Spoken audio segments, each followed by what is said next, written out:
Bien, presidente, señorías, hoy hablamos del proyecto de ley para regular el procedimiento de determinación de edad, una medida que busca garantizar los derechos de los niños y las niñas.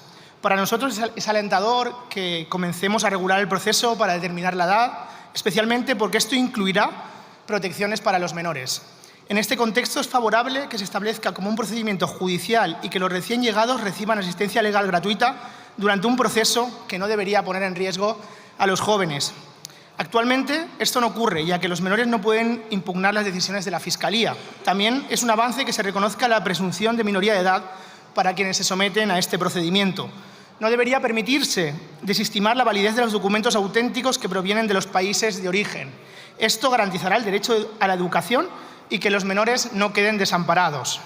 Por lo tanto, es una medida que viene desde el Gobierno para cumplir con tratados internacionales y también con las leyes de nuestro Estado, que tanto ha costado conseguir para proteger a la infancia y que va en consonancia con lo establecido en la Convención sobre los Derechos del Niño, adoptada por la ONU en 1989 y ratificada por España, donde la posición es clara: todo menor, sin distinción de raza, religión o nacionalidad, tiene derecho a la protección, a la educación y a la dignidad.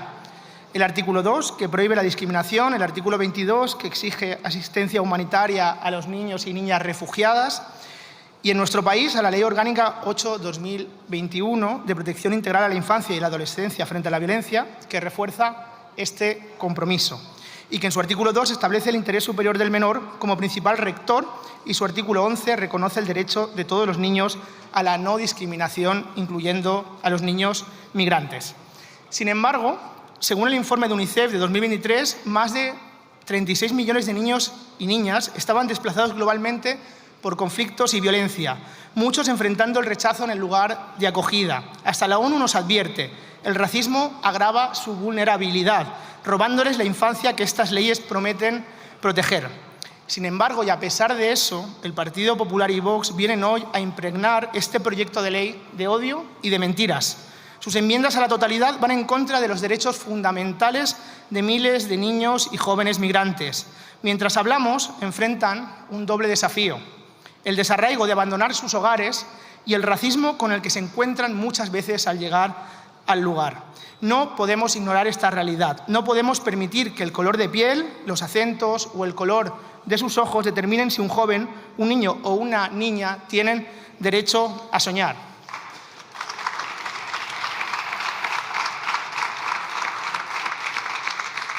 Y miren, señorías, hace unas semanas visité, junto a diputados y diputadas de todos los grupos parlamentarios, Canarias, para observar la situación de la llegada de jóvenes migrantes invitados por el Gobierno canario.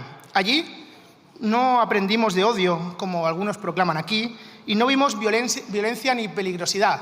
Vimos, por un lado, una saturación de recursos a las que aquí se votan en contra constantemente para una distribución solidaria en todos los territorios cuando ustedes bloquearon el artículo 35 de la Ley de Extranjería. Vimos unos centros que necesitan de esa distribución, pero por otro lado también nos encontramos allí a lo mejor de nuestra sociedad. Nos encontramos al pueblo canario solidario con sus entidades sociales, dándolo todo en El Hierro y en Tenerife para que ningún niño o niña quede desamparado. Vimos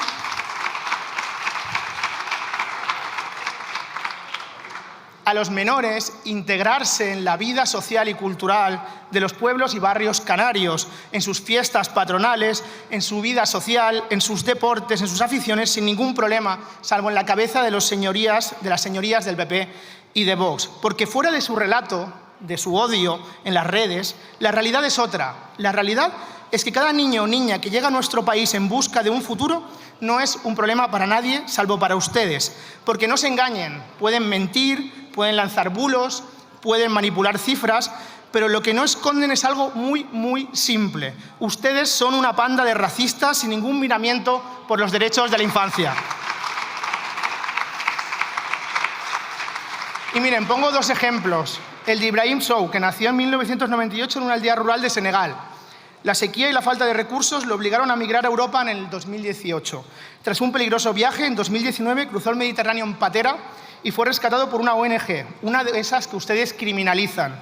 Trabajó como temporero en Huelva, enfrentando condiciones precarias hasta que logró regularizar su situación en 2025. Su historia es una entre miles, invisibles para muchos, pero esenciales para el campo que alimenta a Europa. También les podría hablar de otro joven que emigró al Estado español desde Guinea-Bissau cuando tenía 6 años. Su padre, Bori, trabajó en condiciones precarias hasta que recibió apoyo en un pueblo solidario como es Marinaleda, un pueblo sevillano conocido por su solidaridad. El ayuntamiento ofertó y su padre, Bori, consiguió un lugar donde trabajar, donde vivir y un trabajo como conductor en un camión de basura para poder traer al resto de su familia desde Guinea-Bissau. Desde pequeño, este joven mostró un talento excepcional para el fútbol y tras un duro camino llegó al Fútbol Club Barcelona. A los 16 años debutó con el primer equipo batiendo múltiples récords. Su nombre es Ansu Fati y estoy seguro que hasta ustedes alguna vez le han aplaudido. Y, señorías, no son casos aislados, son ejemplos entre miles que nos demuestran que el origen no importa si damos oportunidades y no odio. Oportunidades también a los profesionales de los centros de acogida, a los educadores y trabajadores sociales, a todo el personal de cada centro público que se dejan la piel para integrar y dar una vida digna a cada menor. A un colectivo que el Ministerio de la Infancia trabaja para dignificar y desde esta Cámara tenemos que mandar un mensaje de apoyo y de unidad. Porque los espacios de inserción se deben de desinstitucionalizar, como propone la Directora General de Infancia. Y ese es el camino que apoyamos desde nuestro grupo parlamentario, no el de la criminalización. Porque el racismo no solo viola el derecho de los menores, nos roba a todos, nos priva de su talento, nos ciega ante su humanidad. Por eso trabajamos para fortalecer de integración que garanticen la educación de los menores, para sancionar con firmeza la discriminación y para financiar programas que empoderen a cada joven y que no se queden tirados al cumplir 18 años, como piden entidades como FEPA o Raíces. Así que, señorías, el futuro no se construye con muros contra los más débiles, sino cumpliendo nuestras obligaciones. La juventud, toda ella, nos ha mostrado su grandeza. Que este Parlamento esté a la altura, protegiendo a cada menor migrante como una promesa, porque cuando combatimos el racismo, no solo defendemos sus derechos, salvamos nuestra propia humanidad. Y se lo digo, y voy acabando ya, con orgullo de un grupo parlamentario que, al igual que yo, tiene abuelos y abuelas, algunos padres y madres, que han tenido que emigrar para buscar un lugar donde vivir, en el que sentimos cada uno de los diputados y diputadas de nuestro grupo parlamentario la fuerza de que los orígenes diferentes no nos hacen débiles, todo lo contrario, nos hacen mirar el futuro con dignidad y esperanza.